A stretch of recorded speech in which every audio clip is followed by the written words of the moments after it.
Hola, buen día a todas y a todos.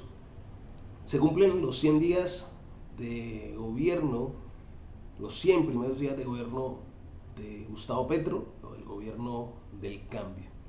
Y hemos visto dos firmas, dos grandes sondeos de opinión en cuanto a la imagen, a la favorabilidad y la desfavorabilidad, uno de la firma Inbamer y otro del Centro Nacional de Consultoría. Si bien hay diferencias en los resultados que nos presentan estas dos firmas, por ejemplo, Inbamer nos muestra que la diferencia entre la favorabilidad del gobierno y la desfavorabilidad es apenas de unos 8 puntos. Es mucho mayor la diferencia que nos muestra el Centro Nacional de Consultoría, ¿no? Sin embargo, los dos coinciden en que es mayor la imagen favorable del gobierno que su desfavorabilidad.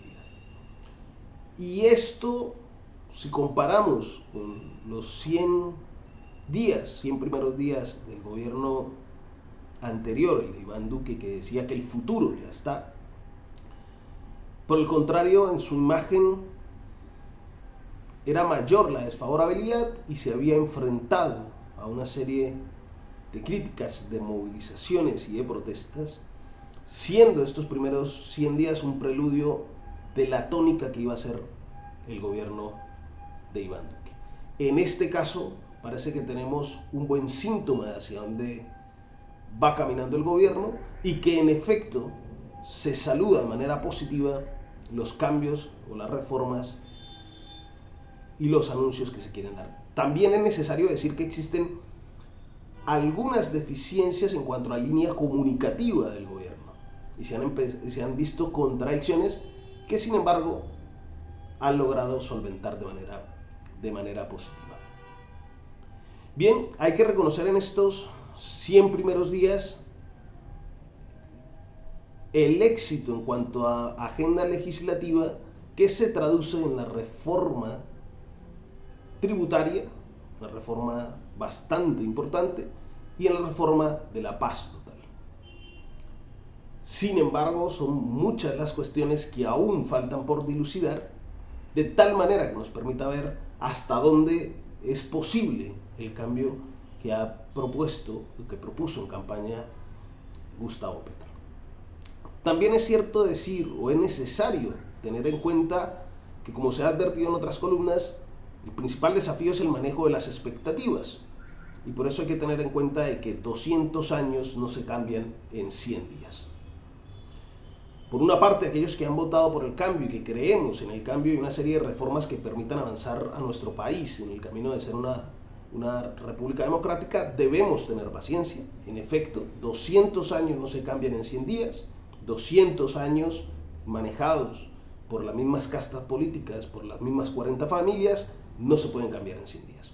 Pero así como se debe tener paciencia, debe exigírsele al Estado y en este momento al presidente de la República que tome una serie de medidas o que ponga el pie en el acelerador frente a algunos aspectos que son elementales.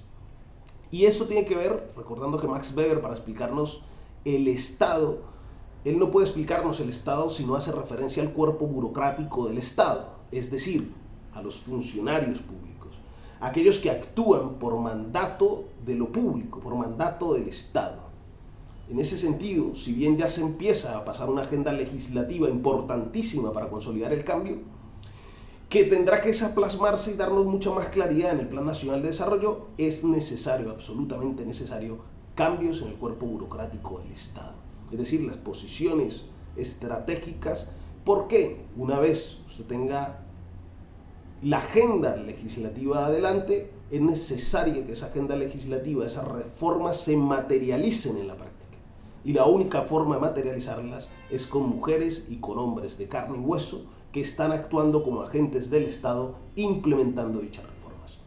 Por eso es inconcebible implementar el cambio si no se cambian ciertas posiciones del Estado, ciertas posiciones de la institucionalidad que han sido ocupadas por esas castas que llevan administrando durante 200 años y que en la historia más reciente tiene que ver con el uribismo. Iván Duque dejó amarrada una serie de puestos y en la actualidad es bastante triste cómo personajes del centro democrático, del uribismo, se siguen atornillando a sus puestos públicos, torpedeando el proceso de implementación de cambio, torpedeando el que el Estado pueda avanzar y consolidar esas propuestas en la materialidad. Repito, es importantísimo, la agenda legislativa que hayan pasado estos dos grandes proyectos, la reforma tributaria y las reformas y la paz total. Es importante la consolidación del Plan Nacional de Desarrollo a través de los diálogos territoriales vinculantes, pero también es necesario que se cambie drásticamente la estructura burocrática del Estado, porque es allí los agentes del Estado los que van a implementar esas grandes reformas que tanto necesita nuestro país. En la medida que logremos cambiar esto y empecemos a implementar esto, lograremos ir pasando esos 200, dejando atrás esos 200 años y construyendo en realidad una verdadera república democrática. Es esto, un fuerte abrazo a todas y a todos.